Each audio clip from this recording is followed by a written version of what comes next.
Apesar de serem pesquisadas há décadas, as vacinas de mRNA fizeram sua estreia em larga escala entre o final de 2020 e o início de 2021, como uma das opções para prevenir a Covid-19 e ajudar a acabar com a pandemia.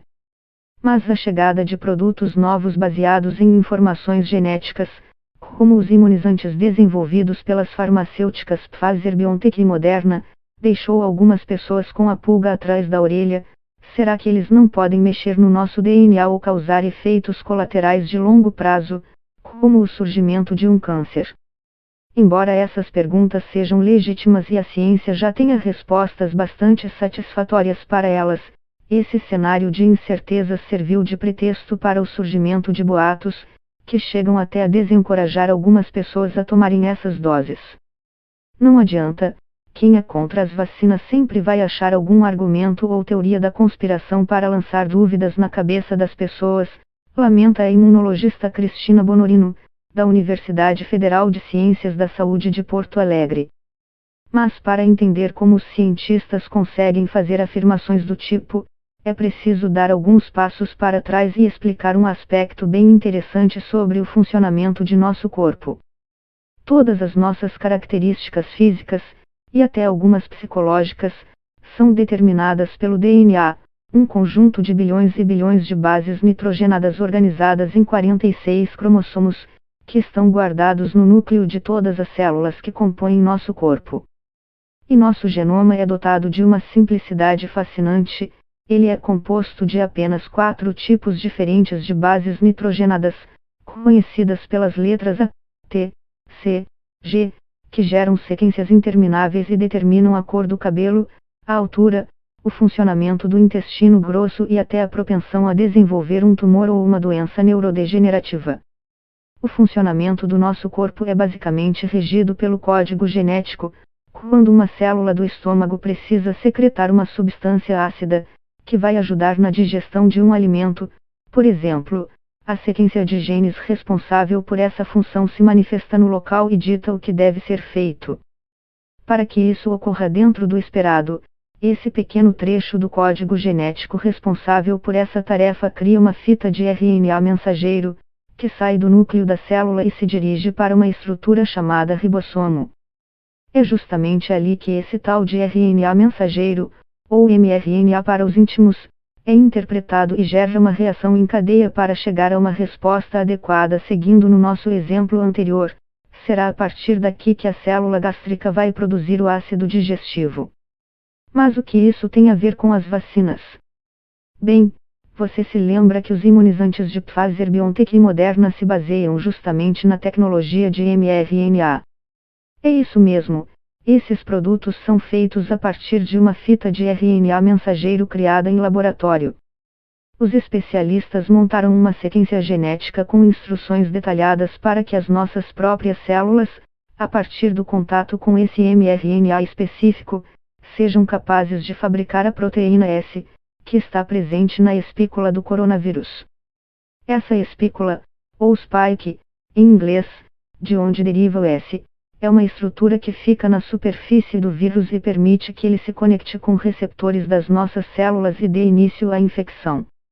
Quando tomamos as doses dessas vacinas, portanto, esse mRNA entra nas células e vai até o ribossomo, que lê aqueles comandos e desencadeia a produção da proteína S. É como se essas vacinas trouxessem uma receita, que ensina nossas células a preparar um determinado produto, compara o imunologista Carlos Zarate-Blades, pesquisador do Laboratório de Imunorregulação da Universidade Federal de Santa Catarina. Quando está pronta, essa proteína S sai das células e é detectada pelo sistema imunológico, que vai gerar anticorpos contra ela. Assim, o organismo fica treinado e sabe como reagir numa situação real. Caso um coronavírus de verdade apareça, as células de defesa já conhecem a espícula e sabem como lidar com ela antes que a invasão seja consumada. E isso, por sua vez, vai prevenir o surgimento dos sintomas ou a evolução do quadro para estágios mais complicados da Covid-19, que exigem internação e intubação. Toda essa explicação nos sinaliza uma coisa muito importante: O RNA mensageiro da vacina de Pfizer-BioNTech ou Moderna não chega nem perto do núcleo de nossas células, onde está guardado nosso DNA. Depois de usadas, essas moléculas do mRNA acabam degradadas e não são mais encontradas no organismo após 2 a 7 dias, estima Zaratiblades, e não há risco nenhum de interação entre esse mRNA e nosso DNA, pois o genoma está protegido no núcleo das células, reforça Bonorino, que também integra a Sociedade Brasileira de Imunologia. Considerando então que essas vacinas não interagem diretamente no nosso código genético, também não há perigo de elas provocarem o surgimento de um câncer, como acusam algumas das teorias da conspiração divulgadas por aí.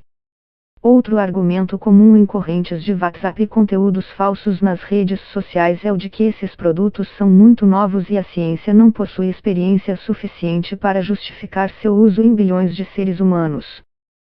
Sim, é verdade que essa é a primeira vez que as vacinas de mRNA são aprovadas para uso em larga escala e seu processo de desenvolvimento e aprovação aconteceu em tempo recorde. Mas pouca gente sabe que essa tecnologia é estudada há muitas décadas. Nos anos 1950, quando se descobriu a estrutura do DNA, alguns grupos de pesquisa já avaliavam a possibilidade de manipular material genético e, a partir disso, obter tratamentos, imunizantes e maneiras de consertar mutações, recapitula Zaratiblades.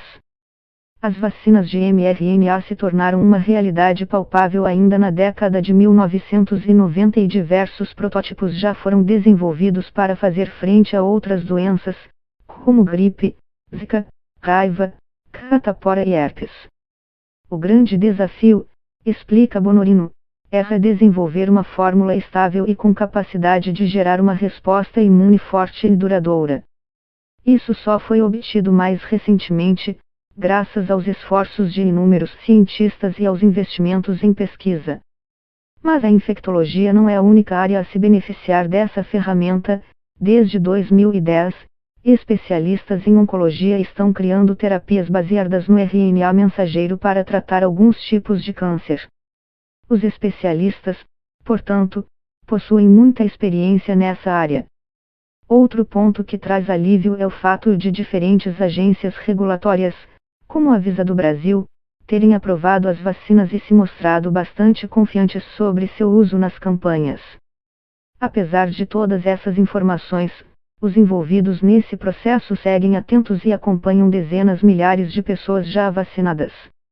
Essa é a chamada fase 4 da pesquisa clínica e acontece depois da liberação para uso em diferentes países. Caso qualquer efeito colateral seja notado, os especialistas e os órgãos de controle e fiscalização serão os primeiros a saber e notificar para toda a sociedade. Mas tudo indica que um cenário desses é bastante improvável diante de todas as evidências disponíveis até o momento. Um último ponto importante para entender as vacinas de mRNA é saber os efeitos colaterais que ela pode causar no nosso corpo. No geral, as reações mais comuns são dor no local da aplicação e um pouco de febre. Algumas pessoas também podem sentir calafrios, dor de cabeça e incômodos musculares. Mas a boa notícia é que essas sensações costumam durar no máximo 2 ou 3 dias e logo se resolvem. Vale notar, inclusive, que um cenário muito parecido se repete com outros tipos de imunizantes, como aqueles de vírus inativados, caso da Coronavac, e os de vetor viral não replicante, como a AZD1222, de AstraZeneca e Universidade de Oxford. Por isso, nem adianta escolher ou preferir algum tipo de vacina. Quando chegar a sua vez, tome a dose que estiver disponível na hora, é o que recomendam especialistas da saúde. Todas as opções tiveram a eficácia e a segurança comprovadas e foram liberadas pela Anvisa. Essas reações pós-vacinação podem até não ser muito agradáveis, mas elas representam um sinal de que o sistema imune está reagindo e gerando uma resposta satisfatória. É por isso que os médicos só sugerem o uso de remédios, como anti-inflamatórios e antitérmicos, quando os sintomas estão muito fortes. Mesmo uma febre baixa não justifica o uso de dipirona, por exemplo. E aquelas pessoas que foram imunizadas e não sentem nenhum incômodo também não precisam ficar preocupadas. Isso não significa que a vacina não funcionou nelas, pois cada sistema imune reage de uma maneira diferente, esclarece Bonorino. E, claro, aquela clássica recomendação do final das propagandas de medicamentos continua a valer: se persistirem os sintomas, o médico deverá ser consultado. Ou seja, caso os incômodos não melhorem após 2 ou 3 dias, ou se surgirem outras manifestações, vale procurar um especialista ou o posto de saúde onde você tomou a dose para uma investigação mais detalhada e para receber orientações personalizadas.